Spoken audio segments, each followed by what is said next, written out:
Spring potato जे आहेत ते परळीच्या महाशिवरात्री यात्रेमध्ये आपल्याला पाहायला मिळतोय। या स्प्रिंग पोटॅटोचा आनंद जो आहे तो खवय्ये प्रत्येक जण या ठिकाणी घेत असल्याचं पाहायला मिळतंय।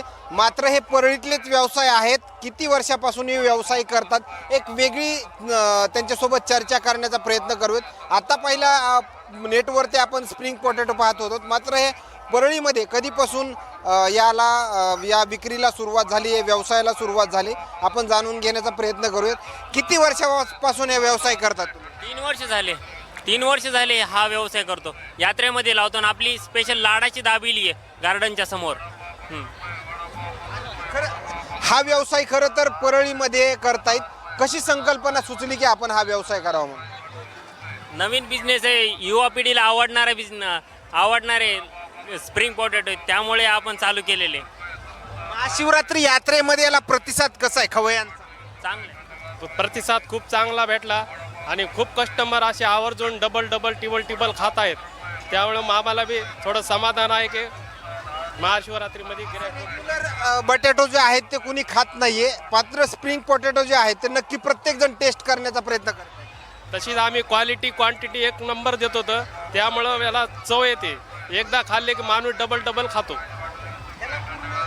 वरी तुम्ही हे करतायत, लेप लावतायत, हे बुडवतायत, ह्याचे मसाले कोणकोणते असतात?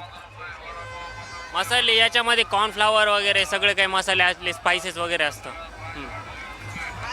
इथं पूर्ण काम पाहतायत तुम्ही? आम्ही इथे 4 जण काम पाहतो, आता सध्याला 3 जण आहेत आणि कस्टमरची वेटिंगमध्ये लिस्ट हे असते, तर वेटिंगमध्ये थांबतात कस्टमर आणि आवडतात म्हणून शनी आवर्जून यात्रा फिरून येऊन शनी खाण्यासाठी येते तिथं। तर येत असलेल्या प्रतिक्रिया मात्र स्प्रिंग पोटॅटो जो आहे तो परळीच्या महाशिवरात्री यात्रेमध्ये आपल्याला पाहायला मिळतोय आणि खवय्ये मोठ्या प्रमाणामध्ये या ठिकाणी आनंद घेत असल्याचं पाहायला मिळतं। एकीकडे पाहिलं गेलं तर रात्रीच्या दरम्यान देखील महाशिवरात्री यात्रेला मोठा प्रतिसाद देखील या ठिकाणी मिळतोय। महाशिवरात्री ज्या दिवशी महाशिवरात्री महोत्सव होता त्या दिवसापासूनच या यात्रेला मोठा प्रतिसाद मिळतोय। ग्रामीण भाग असो किंवा शहरी भागातील प्रत्येक जण सायंकाळच्या दरम्यान या यात्रेमध्ये सहभागी होतोय। प्रत्येकाच्या चेहऱ्यावर एक वेगळा आनंद आहे आणि परळीकर देखील हे खवय्यांना वेगवेगळ्या चव देत असल्याचं देखील पाहायला मिळतंय। परळीकरांच्या जिभेचे लाड पुरवणारे हे काही व्यावसायिक देखील आपल्याला या ठिकाणी पाहायला मिळत आहेत। एकीकडे पाहिलं गेलं तर आणखीन या ठिकाणी जाणून घेण्याचा प्रयत्न करतो मी। स्प्रिंग पोटॅटो हे अगोदर कधी खाल्ला होता का? नाही, पहिलीच वेळ आहे का? पहिलीच वेळ। काय चव आणखीन घेतली नाही नाही खरं तर येत असलेल्या प्रतिक्रिया काही जण, तुम्ही घेतला का टेस्ट वगैरे? टेस्ट कुठून आले तुम्ही? आम्ही उक्कडगावहून आलात। खरं तर येत असलेल्या प्रतिक्रिया लहान मुलांच्या चेहऱ्यावर देखील यात्रेदरम्यान एक वेगळा आनंद जो आहे तो या ठिकाणी पाहायला मिळतोय। इथं भेळवाले पण आहेत, काय विक्रीला वगैरे प्रतिसाद कसा आहे? सध्या मस्त आहे। हा, जरा स्वस्त प्रॉपर तुम्ही व्यावसायिक इथले परळीतले का बाहेरून कुठून आले?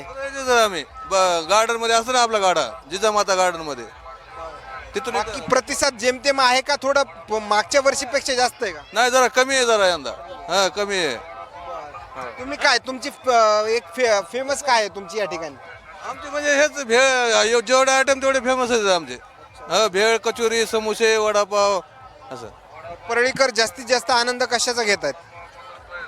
सध्या तर भेळचे रेग्युलरचं गिऱ्हाईक आहे आमचं हे समजा। हा, धन्यवाद। या ठिकाणी पाहिलं गेलं काय या बटाट्याची काय नेमकी वेगळी चव आहे? चव सगळ्याहून वेगळी वाटते या, क्वांटिटी नंबर 1 वाटते। या अगोदर कधी घेतली होती का चव? नाही, चव घेतली नाही, आता घेतली तर बरी वाटते या, हटके। धन्यवाद। खरं तर बटाटोचं असं कुणी खात नाहीये, मात्र हे स्प्रिंग पोटॅटो जे आहे ते परळीमध्ये यात्रेमध्ये पाहायला मिळतोय आणि हे परळीतलेच व्यावसायिक आहेत। मात्र आलेल्या प्रतिक्रिया काय सांगून जातात हे नक्कीच समजलं असेल। मात्र या महाशिवरात्री यात्रेला मोठा या ठिकाणी प्रतिसाद मिळत असल्या देखील पाहायला मिळते। कॅमेरामॅन उमाकांत फड सोबत सचिन मुंडे, सूर्य जुंबडी, बीड, परळी।